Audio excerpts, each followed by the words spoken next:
ಮಾಡೋದ್ ನೋಡಿದ್ರೆ ಕಾಪರ್ ಕಳ್ಳತನ, ಓಡಾಟ ಮಾತ್ರ ವಿಮಾನದಲ್ಲೇ. ಕಳ್ಳತನಕ್ಕಾಗಿ ಯೂನಿಫಾರ್ಮ್ ಹೊಲಿಸಿಕೊಂಡಿದ್ದಂತಹ ಆರೋಪಿಗಳು ನೋಡಿ ಕಳ್ಳತನ ಮಾಡಲೇಬೇಕು ಅಂತ ಹೇಳಿ ಯೂನಿಫಾರ್ಮ್ ಬೇರೆ ಹೊಲಿಸಿಕೊಂಡಿದ್ರಂತೆ. ವಿಮಾನದಲ್ಲಿ ಬಂದು ಕಾಪರ್ ವೈರ್ ಕಳ್ಳತನ ಮಾಡ್ತಾ ಇದ್ದವರು ಈಗ ಪೊಲೀಸರ ಅತಿಥಿಯಾಗಿದ್ದಾರೆ. ಬೆಂಗಳೂರು ಯಶವಂತಪುರ ಪೊಲೀಸರಿಂದ ಖತರ್ನಾಕ್ ಕಳ್ಳರನ್ನ ಈಗಾಗಲೇ ಹೆಡೆಮುರಿ ಕಟ್ಟಲಾಗಿದೆ.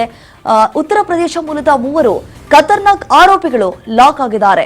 ರವಿ ಚೌಹಾಣ್, ಸಂದೀಪ್, ಸೈಯದ್ ಹಾಗೆ ಜಾಯದ್ ಅಂತ ಹೇಳಿ ಈ ಬಂಧಿತ ಆರೋಪಿಗಳು ಈಗಾಗಲೇ ಪೊಲೀಸರ ಅತಿಥಿಯಾಗಿರುವಂತದ್ದು. ಉತ್ತರ ಪ್ರದೇಶ ಮೂಲದ 3 ಆರೋಪಿಗಳು ಈಗಾಗಲೇ ಕಾಕಿಯ ವಶದಲ್ಲಿದ್ದಾರೆ. ಸದಾಶಿವನಗರ, ಮತ್ತಿಕೆರೆ, ಮಲ್ಲೇಶ್ವರಂ, ಯಶವಂತಪುರದಲ್ಲಿ ತಮ್ಮ ಕೈ ಚಳಕವನ್ನ ತೋರಿಸಿದ್ರಂತೆ.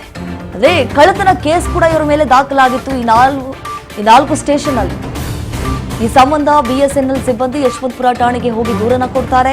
ಹಲವು ಸಿಸಿಟಿವಿ ಪರಿಶೀಲನೆ ಮಾಡಿದಾಗ ಆರೋಪಿಗಳ ಪ್ಲಾನ್ ಕೂಡ ಬಯಲಾಗುತ್ತೆ. ಸದ್ಯ ಆರೋಪಿಗಳಿಂದ 7 ಲಕ್ಷ ಮೌಲ್ಯದ ಮಾಡ್ಯೂಲ್ ಹಾಗೂ ಕಾಪರ್ ಕೇಬಲ್ಗಳು, ಕೃತ್ಯಕ್ಕೆ ಬಳಸಿದಂತಹ ಕಾರು ಇವೆಲ್ಲವನ್ನ ಕೂಡ ವಶಕ್ಕೆ ಪಡೆದುಕೊಳ್ಳುವಂತಹ ಕೆಲಸ ಆಗಿದೆ ಪೊಲೀಸರಿಂದ. ನೋಡಿ, ದೃಶ್ಯಾವಳಿಯಲ್ಲಿ ಗಮನಿಸ್ತಾ ಇದೀವಿ. ಇದೇ 3 ಕಳ್ಳರು ಈ ಕಾಪರ್ ವೈರ್ ಅನ್ನ ಕಳ್ಳತನ ಮಾಡ್ತಾ ಇದ್ರು. ಅದು ಬೇರೆ ಕಳ್ಳತನಕ್ಕಾಗಿ ಅಂತ ಹೇಳಿ ಯೂನಿಫಾರ್ಮ್ ಹೊಲಿಸ್ಕೊಂಡ್ಬಿಟ್ಟಿದ್ರು. ಯಾರೋ ಅಧಿಕಾರಿಗಳು ಬಂದ್ಬಿಟ್ಟಿದ್ದಾರೆ, ನಮ್ಮ ರಿಪೇರಿ ಮಾಡಕ್ ಬಂದ್ಬಿಟ್ಟಿದ್ದಾರೆ ಅಂತ ಅನ್ಕೊಳ್ಬೇಕಲ್ಲ. ಆ ರೀತಿಯಾಗಿ ಎಲ್ಲರ ದಿಕ್ಕನ್ನ ತಪ್ಪಿಸ್ತಾ ಇದ್ರು ಇವರು. ಮಾಡದೇ ಕಳ್ಳತನ ಫಸ್ಟ್ ಆಫ್ ಆಲ್. ಮತ್ತೆ ಇವ್ರಿಗೆ ಓಡಾಡೋದಕ್ಕೆ ವಿಮಾನ ಬೇರೆ ಬೇಕಂತೆ. ವಿಮಾನದಲ್ಲಿ ಓಡಾಡ್ತಾ ಇದ್ರಂತೆ, ಯೂನಿಫಾರ್ಮ್ ಹೊಲಿಸ್ಕೊಂಡಿದ್ರಂತೆ. ಯಾರಿಗೂ ಗೊತ್ತಾಗಬಾರ್ದು ನಾವು ಮಾಡುವಂತಹ ಕೈ ಚಳಕ ಅಂತ ಹೇಳಿ ಪೊಲೀಸರು ಬಿಟ್ಬಿಡ್ತಾರ? 4 ಸ್ಟೇಷನ್ಗಳಲ್ಲಿ ಇವರ ವಿರುದ್ಧವಾಗಿ ಕೇಸ್ ದಾಖಲಾಗಿದೆ. ಆರೋಪಿಗಳಿಗಾಗಿ ಪೊಲೀಸರು ಹುಡುಕಾಟವನ್ನು ನಡೆಸ್ತಾ ಇದ್ರು ಇಷ್ಟು ದಿನ. ಯಶವಂತಪುರ, ಆಮೇಲೆ ಮಲ್ಲೇಶ್ವರಂ, ಸದಾಶಿವನಗರ ಎಲ್ಲಾ ಸ್ಟೇಷನ್ಗಳಲ್ಲಿ ಇವರ ವಿರುದ್ಧವಾಗಿ ಕೇಸ್ ಕೂಡ ದಾಖಲಾಗಿತ್ತು. ರವಿ ಚೌಹಾಣ್, ಸಂದೀಪ್, ಸೈಯದ್, ಜಾಯದ್ ಈ ಬಂಧಿತ ಆರೋಪಿಗಳು ಈಗಾಗಲೇ ಇವರನ್ನ ಬಂಧಿಸಿದ್ದಾರೆ. ಇವರು ಮೂಲತಃ ಉತ್ತರ ಪ್ರದೇಶದವರು ಅಂತ ಹೇಳಿ ಗೊತ್ತಾಗಿದೆ. ಅಲ್ಲಿಂದ ಬಂದ್ಬಿಟ್ಟು ಇಲ್ಲಿ ಯೂನಿಫಾರ್ಮ್ ಹೊಲಿಸ್ಕೊಂಡು ಏನೋ ಅಧಿಕಾರಿಗಳು ಅಂತ ಹೇಳಿ ಎಲ್ಲರೂ ಕೂಡ ಅನ್ಕೊಳ್ಬೇಕು ಇವ್ರನ್ನ ನೋಡಿ. ಆದ್ರೆ ಮಾಡದೇ ಖತರ್ನಾಕ್ ಕೆಲಸಗಳಿವರು. ಈಗ ಕಾಕಿಯ ವಶದಲ್ಲಿದ್ದಾರೆ, ವಿಚಾರಣೆಗೂ ಕೂಡ ಒಳಪಡಿಸಿದ್ದಾರೆ. ಯಾಕಂತಂದ್ರೆ ಎಲ್ಲೆಲ್ಲಿ ಈ ರೀತಿಯಾಗಿ ಕಳ್ಳತನ ಮಾಡಿದ್ದಾರೆ, ಎಷ್ಟೆಷ್ಟು ಏನೇನು ಸಿಕ್ಕಿದೆ ಇವ್ರ ಹತ್ರ, ಎಷ್ಟು ದಿನಗಳಿಂದ ಈ ರೀತಿಯಾದಂತಹ ಕಳ್ಳತನ ಮಾಡ್ತಾ ಇದ್ರು, ಎಲ್ಲವನ್ನ ಕೂಡ ಬಾಯ್ಬಿಡಿಸುವಂತಹ ಪ್ರಯತ್ನಕ್ಕೆ ಮುಂದಾಗ್ತಿದ್ದಾರೆ.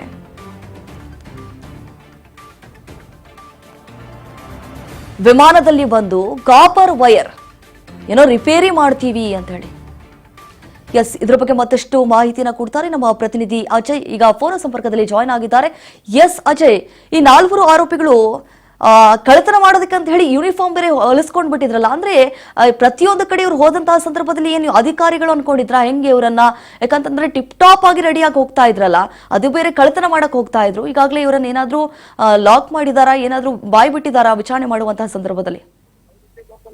ಏನು ವಿಮಾನದಲ್ಲಿ ಬಂದು ಕಾಪರ್ ವೈರ್ ಕಳ್ಳತನ ಮಾಡ್ತಿದ್ದಂತ ಖತರ್ನಾಕ್ ಆರೋಪಿಗಳನ್ನ ಇದೀಗ ಯಶವಂತಪುರ ಪೊಲೀಸರು ಕೂಡ ಅರೆಸ್ಟ್ ಮಾಡಿ ತನಿಖೆಯನ್ನು ಕೂಡ ಮಾಡ್ತಾ ಇದ್ದಾರೆ. ಪ್ರಮುಖವಾಗಿ ಇವರ ಹಿನ್ನೆಲೆಯನ್ನ ಕೆರಕ್ತಾ ಹೋದ್ರೆ ಇವರು ಒಂದು ಬ್ಲೂ ಕಲರ್ ಯೂನಿಫಾರ್ಮ್ ಅನ್ನ, ಅಂದ್ರೆ ಈ ಕೆಪಿಎಲ್ ಕೆಲಸ ಮಾಡುವಂತ ಸಿಬ್ಬಂದಿಗಳು ಯಾವ ರೀತಿಯಾಗಿ ಕೆಲಸವನ್ನ ಮಾಡ್ತಾರೆ, ಯಾವ ರೀತಿಯಾಗಿ ಅವ್ರಿಗೆ ಒಂದು ಡ್ರೆಸ್ ಕೋಡ್ ಅನ್ನ ಕೊಟ್ಟಿರ್ತಾರೆ, ಅದೇ ರೀತಿಯಾಗಿ ಇವರು ಕೂಡ ನೀಲಿ ಬಣ್ಣದ ಒಂದು ಯೂನಿಫಾರ್ಮ್ ಅನ್ನು ಕೂಡ ಬಳಸ್ಕೊಂಡಿರ್ತಾರೆ. ಇವ್ರು ನೋಡೋದಕ್ಕೆ ಸಿಬ್ಬಂದಿಗಳು ಅಂತ ಎಲ್ಲರೂ ಅನ್ಕೋಬೇಕು ಅನ್ನೋ ರೀತಿಯಲ್ಲಿ ಬಂದು ಈ ರೀತಿಯಾದಂತ ಕಾಪರ್ಗಳನ್ನ ಕಳ್ಳತನ ಮಾಡೋದನ್ನ ಇವರು ಕಾಯಕವನ್ನ ಮಾಡ್ಕೊಂಡಿರ್ತಾರೆ. ಅಂದ್ರೆ ಇವ್ರಿಗೆ ರವಿ ಚೌಹಾಣ್ ಆಗಿರ್ಬೋದು, ಸಂದೀಪ್ ಆಗಿರ್ಬೋದು, ಜೊತೆಗೆ ಈ ಸೈಯದ್, ಜಾಯದ್ ಏನಿದ್ದಾರೆ ಈ ಬಂಧಿತ ಆರೋಪಿಗಳು 3 ಕೂಡ ಉತ್ತರ ಪ್ರದೇಶದವರು ಅನ್ನೋದು ಕೂಡ ಗೊತ್ತಾಗ್ತದೆ. ಅಂದ್ರೆ ಇಲ್ಲಿ ಇವರು ಬಿಎಸ್ಎನ್ಎಲ್ ನ ಮಾಡ್ಯೂಲ್ ಹಾಗೂ ಕಾಪರ್ ವೈರ್ ಗಳನ್ನ ಮಾತ್ರ ಇವ್ರು ಕದೀತಾ ಇದ್ರು. ಯಾಕಂದ್ರೆ ಬಿಎಸ್ಎನ್ಎಲ್ ಒಂದು ಸಾಕಷ್ಟು ಬೇಡಿಕೆ ಇರುತ್ತೆ ಕಾಪರ್ ವೈರ್ಗೆ. ಅದೇ ರೀತಿಯಾಗಿ ಆ ಒಂದು ಕತ್ತ ಮಾಲ್ಗಳನ್ನ ಲಕ್ಷಾಂತರ ರೂಪಾಯಿ ಹಣಕ್ಕೆ ಮಾರಾಟವನ್ನು ಕೂಡ ಮಾಡ್ತಾ ಇದ್ರು. ಅಂದ್ರೆ ಒಂದು ರಾಜ್ಯದಲ್ಲಿ ಕಳ್ಳತನ ಮಾಡಿದಂತ ಜಾಗದಲ್ಲಿ ಮತ್ತೊಂದು ಬೇರೆ ಅದೇ ದಿನ ಅಂದ್ರೆ ಪ್ಲಾನ್ ಅನ್ನ ಮಾಡ್ಕೊಂಡು ಬೇರೆ ರಾಜ್ಯಕ್ಕೆ ಹೋಗಿ, ಬೇರೆ ಜಿಲ್ಲೆಗೆ ಹೋಗಿ ಅಲ್ಲಿ ಕಳ್ಳತನವನ್ನ ಮಾಡುವಂತ ಕೆಲಸವನ್ನ ಮಾಡ್ತಾ ಇದ್ರು. ಓಡಾಡೋದಕ್ಕೆ ಇವರು ಯಾವಾಗ ಕಳ್ಳತನವನ್ನ ಮಾಡ್ತಾರೆ ಅದನ್ನ ರೈಲ್ ಮುಖಾಂತರವಾಗಿ ಸಾಗಾಟವನ್ನ ಮಾಡ್ತಾರೆ. ನಂತರ ಇವರು ಫ್ಲೈಟ್ ನಲ್ಲಿ ಬೇರೆ ಬೇರೆ ರಾಜ್ಯಕ್ಕೆ ಹೋಗ್ತಾ ಇದ್ರು ಅನ್ನೋ ಮಾಹಿತಿ ಕೂಡ ಸದ್ಯ ಪೊಲೀಸರಿಗೆ ಸಿಕ್ಕಿದೆ. ಇಲ್ಲಿ ಯಾವಾಗ ಟೆಲಿಫೋನ್ ಸಿಬ್ಬಂದಿ ರೀತಿಯಲ್ಲಿ ಡ್ರೆಸ್ ಮಾಡಿ ರಿಪೇರಿಯನ್ನ ಮಾಡುವಂತ ರೀತಿಯಲ್ಲಿ ಬರ್ತಾರೆ. ಆ ರೋಡ್ ಸೈಡ್ ಇರುವಂತ ಆ ಫುಟ್ಪಾತ್ ನಲ್ಲಿ ಅಳವಡಿಕೆ ಮಾಡಿರುವಂತ BSNL ಟೆಲಿಫೋನ್ ಆಗಿರ್ಬೋದು, ಲ್ಯಾನ್ ಆಗಿರ್ಬೋದು, ಇಂಟರ್ನೆಟ್ ಅಳವಡಿಸಿರುವಂತ ಕೆಲವೊಂದಷ್ಟು ಕೇಬಲ್, ಕಾಪರ್ ವೈರ್ ಏನಿರುತ್ತೆ ಇವೆಲ್ಲನೂ ಕೂಡ ಕಬ್ಬಿಣದ ಪಿಲ್ಲರ್ ನ ಹೊಡಿತಾ ಇದ್ರು. ನಂತರ ಸ್ಕ್ರೂ ಡ್ರೈವರ್ ಮೂಲಕವಾಗಿ ಅಲ್ಲಿರುವಂತ ಕಾಪರ್ ವೈರ್ ನ ಸಂಪೂರ್ಣವಾಗಿ ಬಿಡಿಸ್ಕೊಳ್ತಾ ಇದ್ರು. ಇದೇ ರೀತಿಯಾಗಿ ಕಳೆದ 17ನೇ ತಾರೀಕು ಹಾಗೂ 19ನೇ ತಾರೀಕು 2 ಕಡೆಗಳಲ್ಲಿ ಇವರು ಬೆಂಗಳೂರಿನಲ್ಲಿ ಕಳ್ತನ ಮಾಡಿದ್ರು. ಅಂದ್ರೆ ಸದಾಶಿವನಗರ, ಮತ್ತಿಕೆರೆ, ಮಲ್ಲೇಶ್ವರಂ ಹಾಗೂ ಯಶವಂತಪುರದಲ್ಲಿ ಒಟ್ಟು 4 ಕಡೆಗಳಲ್ಲಿ ಕಳ್ತನ ಮಾಡಿದ್ರು. ಇದೇ ವಿಚಾರವಾಗಿ BSNL ಸಿಬ್ಬಂದಿಗಳು ಕೂಡ ಒಂದು ಸ್ಥಳೀಯ ಪೊಲೀಸರಿಗೆ ಒಂದು ಮಾಹಿತಿಯನ್ನು ಕೊಡಿದ್ರು. ಅಂದ್ರೆ ಈ ರೀತಿಯಾಗಿ ಯಾರೋ ಬಂದು ಇಲ್ಲಿ ಹಾಕಿರುವಂತ ಲ್ಯಾನ್ ಆಗಿರ್ಬೋದು, ಇಂಟರ್ನೆಟ್ ಕೇಬಲ್ ಆಗಿರ್ಬೋದು, ಕಾಪರ್ ವೈರ್ ಆಗಿರ್ಬೋದು, ಎಲ್ಲವೂ ಕೂಡ ಈ ರೀತಿಯ ಕಳ್ತನ ಮಾಡ್ಕೊಂಡು ಹೋಗಿದ್ರೆ ಅಂತ ಪೊಲೀಸರು ಇಮಿಡಿಯೇಟ್ ಆಗಿ CCTV ಚೆಕ್ ಮಾಡಿದಾಗ ಆರೋಪಿಗಳನ್ನ ಬಂಧಿಸಿ ಇದೀಗ ತನಿಖೆ ನಡೆಸ್ತಾ ಇದ್ದಾರೆ. ಅಜಯ್, ಥ್ಯಾಂಕ್ ಯು ತಮ್ಮ ಮಾಹಿತಿಗಾಗಿ.